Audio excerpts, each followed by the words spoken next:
पहला test match Pakistan team से हारने के बाद वेस्ट इंडीज़ टीम की बड़ी चालाकी आज पकड़ी गई है। अब सिर्फ चालाकी नहीं है बल्कि इनकी ये बेईमानी भी है, क्योंकि इन्होंने दूसरे टेस्ट मैच का टाइम टेबल, शेड्यूल, दिन, तारीख, स्टेडियम सब कुछ तब्दील कर दिया है। वो तब्दील करने की असल वजह ये है कि ये कहते हैं कि हमने पहला मैच हार गए, इस वजह से इस पिच पर हम दूसरा मैच कभी नहीं खेलेंगे।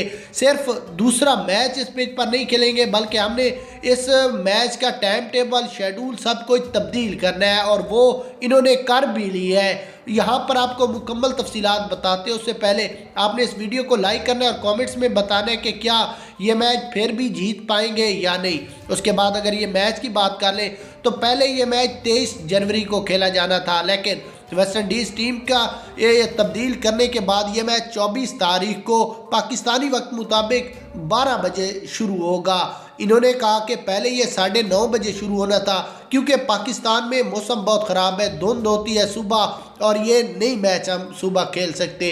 इस वजह से मैच का टाइम भी तब्दील किया गया। और वेस्ट इंडीज़ टीम का ये भी कहना था कि जो मुल्तान की पिच है वो टोटल स्पिन पिच है, हम नहीं चाहते कि हम इस स्पिन पिच पर खेलें, क्योंकि पाकिस्तान के स्पिनर बॉलर बहुत ज़्यादा है और हमारे नहीं है, इस वजह से हम हारते हैं। तो उन्होंने वो भी अपनी पूरी कर ली। अब लाहौर में ये खेलेंगे, और फिर भी अगर पाकिस्तान ये मैच जीत गया तो फिर वेस्ट इंडीज़ टीम के बारे में आपकी क्या राय है वो कमेंट्स में बताएं।